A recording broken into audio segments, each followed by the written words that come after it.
Así, mis amados en el Señor, seguimos con la tercera parte de la sucesión de las potencias humanas. Estamos en la introducción y tenemos a la Biblia como punto de partida. Cuando vamos a ella encontramos de que las dos potencias que nos faltan para que sean 7, 5 de la imagen de Nabucodonosor y nos faltarían 2 para que den 7. Y como resultado de los 7 aparecería el octavo rey. Esas naciones fueron Egipto y Asiria. ¿Cuáles?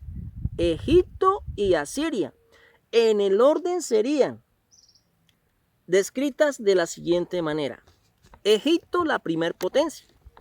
Asiria, la segunda potencia. Babilonia, la tercera potencia. Medo-Persa es la cuarta potencia. Grecia, la quinta potencia, y Roma, la sexta potencia.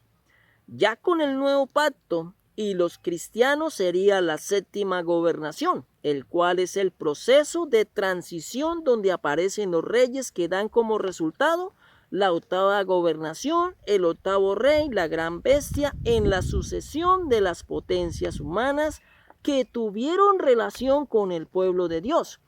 Y tenemos que tener en cuenta la historiosidad de la Biblia, las fechas y los recuentos bíblicos. Utilizaremos los registros seculares cuando nos ayuden a esclarecer más los asuntos bíblicos. Cada nación que la Biblia pone en el orden de hegemonía de potencias mundiales tienen como requisito haber tenido relación con el pueblo de Israel.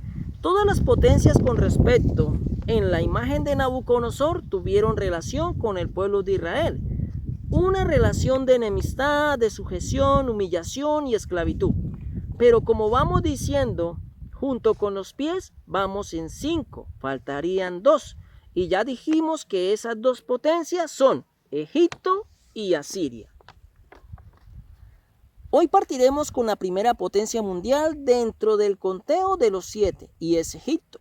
Sí, Egipto y Asiria tuvieron contacto con el pueblo de Israel. ¿Por qué no aparecen en la imagen de Nabucodonosor?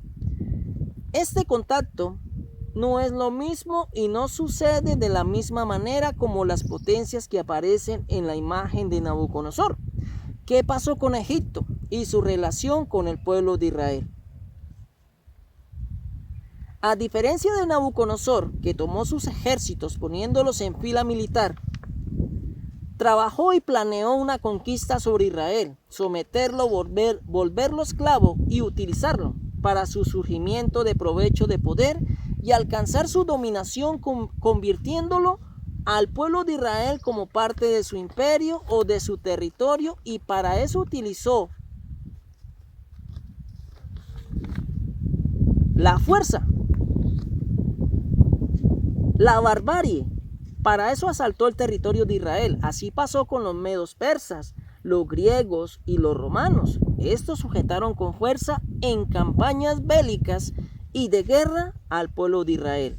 Egipto no hizo una campaña en contra del pueblo de Israel, porque en primera medida Israel no era un pueblo, no era una nación, no tenía un territorio. Hasta ese momento, por ser una familia numerosa, pero nómada, vivían de un lado al otro. No tenían estabilidad, pero ¿cómo llegó Israel a tener contacto con Egipto?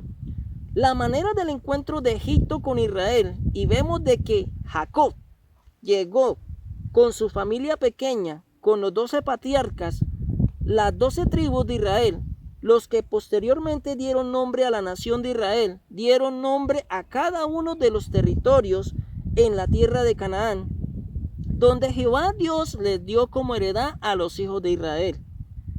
Jacob engendró 12 hijos. Entre esos 12 aparece José, el hermano de Benjamín, los cuales fueron hijos de Raquel. Sabemos en que los 10 hermanos de José le tuvieron envidia, donde lo echaron en una cisterna hasta que lo vendieron a una caravana de ismaelitas, y fue llevado a Egipto y fue vendido a Potifar. Y la esposa de Potifar trató de seducir a José. En un abuso de violación le acusó la esposa de Potifar, y fue José llevado a la cárcel, donde allí reveló unos sueños de las 7 vacas gordas y las 7 vacas flacas.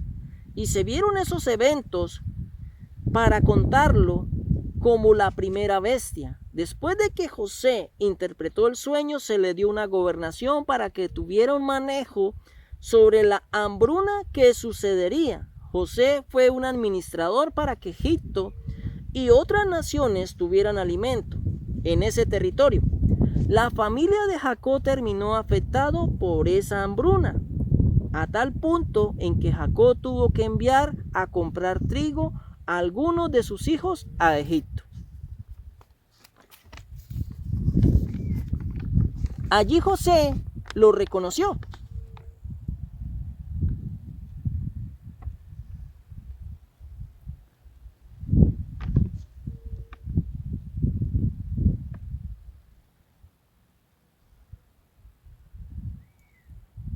Y los culpó de robo. Mandó a traer a su hermano Benjamín. Y llegó Jacob, y como José eran respetados, lo recibió y se quedaron allí porque José era muy querido por Faraón, hasta que aparece otro faraón que no conocía a José. Así la familia de Jacob entra a Egipto, no como esclavo, no conquistado a la fuerza, ni por sujeción, sino entraron pacíficamente. Con honores recibieron un territorio en Egipto, estableciéndose allí. Legalmente recibían un trato digno. No es cierto cuando dicen de que Egipto esclavizó a Israel por 400 años. Eso no es cierto. Solo hasta cuando apareció un faraón que no conocía a José. 400 años no fue esclavizado Israel en Egipto. No, porque al principio, mientras hubieron faraones que conocieron a José, Israel vivió en Egipto cómodamente. Pero al momento de que estos faraones murieron y aparece un faraón que no conoció a José, a partir de ese momento sí Israel es sometido a esclavitud. Pero no todos los 400 años que permanecieron en Egipto. Entonces surgió este faraón que no conocía a José, ignoraba lo que José había hecho por Egipto. Al ver el aumento de los israelitas, este faraón los vio como una amenaza, hasta el punto que ordenó a las parteras de que mataran a los varones recién nacidos. Durante ese faraón, Israel fue sometido. Aquí vemos de que Egipto se involucró con Israel y por eso entra como la primer potencia mundial. En el libro del Éxodo, capítulo 12, habla de la familia de Jacob, que empezó a crecer como pueblo. Y vamos a tener en cuenta la cantidad de personas que entraron a Egipto. En Génesis capítulo 46, versículo 26 dice: todas las personas que vinieron con Jacob a Egipto, procedentes de sus lomos, sin las mujeres de los hijos de Jacob, todas las personas fueron 66. Y ahora vayamos o veamos el libro de los Hechos, capítulo 7, versículo 14. Y enviando José hizo venir a su padre Jacob y a toda su parentela, en número de 75 personas. Aquí algunos dicen de que no concuerdan el libro de Génesis, capítulo 46, versículo 26, en cuanto al libro de los Hechos, capítulo 7, versículo 14. Porque hay una diferencia de 9 personas y posiblemente se trate de las mujeres de 9 hijos de Jacob, porque en Génesis capítulo 46 versículo 26 dice: sin contar las mujeres de sus hijos. En cambio, ya cuando José les hace venir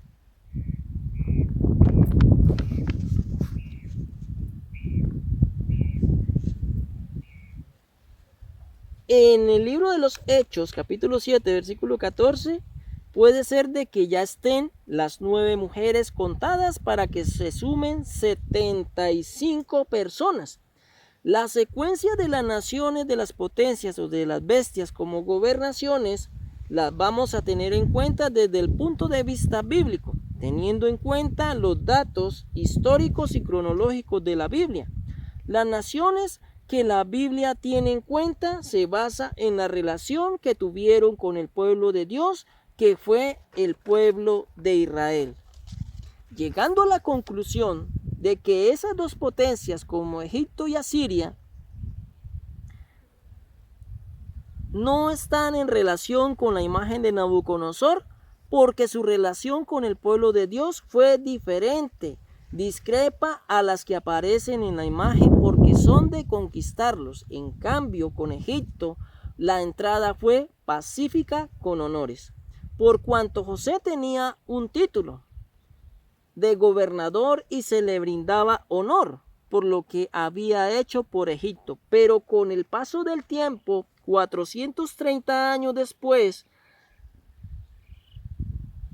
surgió un faraón que no conocía a José y se centró en el número creciente de los israelitas, un pueblo numeroso de los cuales los 66 que llegaron de la familia de Jacob en Génesis capítulo 46, versículo 26, hasta la salida del Éxodo capítulo 12, versículo 37, dice: partieron los hijos de Israel de Ramesés a Sucot, como 600,000 hombres de a pie, sin contar los niños, pensando que podía afectar a los egipcios.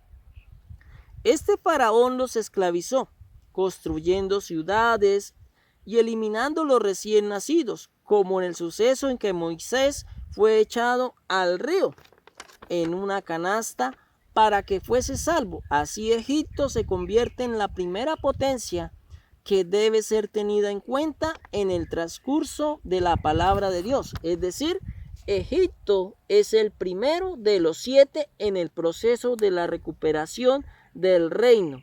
El primero de los 7 donde surgirá un octavo. Que la palabra de Dios corra y sea glorificada.